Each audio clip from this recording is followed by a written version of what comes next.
Kapolri Jenderal Listio Sigit Prabowo mempromosikan para pejabat Polri.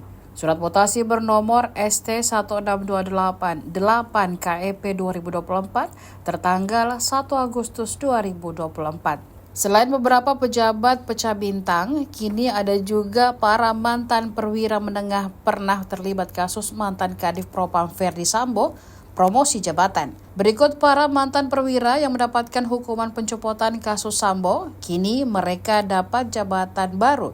Salah satunya Kombes Susanto.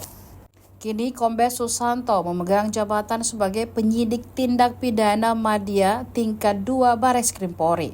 Jabatan sebelum dipindah ke Yanma Polri, yakni Kabag Gakum Roprovos di Propam Polri. Kapolri saat itu sempat memutasi dirinya tertanggal 23 Agustus 2022. Mutasi tersebut lantaran dirinya disebut menghilangkan sejumlah barang bukti di TKP tewasnya Brigadir Yosua Huta Barat atau Brigadir J.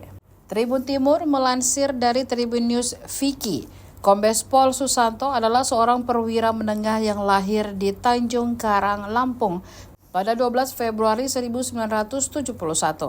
Ia lahir dari keluarga yang sederhana dan tinggal di Palembang. Susanto lulus Akabri tahun 1993. Susanto merupakan anak kelima dari 7 bersaudara. Dia anak seorang tukang loper koran. Susanto telah menikah dengan Meli Silviani. Pada tahun 1994, Susanto mengawali karirnya di kepolisian dengan menjabat sebagai Samapta Polresta Jambi. Kemudian ia dipercaya menjabat sebagai Kapolsekta Kota Baru Polresta Jambi. Pada tahun 1998, Susanto menjabat sebagai Kapolsekta Pasar Polresta Jambi. Dia kemudian menjabat sebagai Kasat Reserse Polresta Tanjung Pinang pada tahun 2022. Susanto juga pernah menjabat sebagai Kapolres Sumeneb pada tahun 2011 dan Kapolres Lumajang.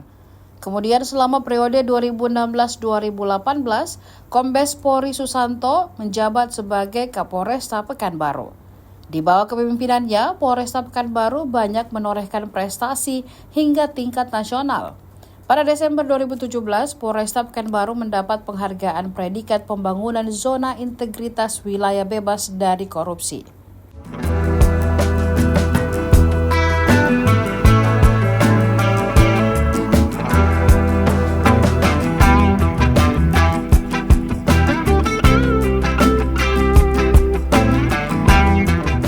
Download Tribun X sekarang, menghadirkan lokal menjadi Indonesia.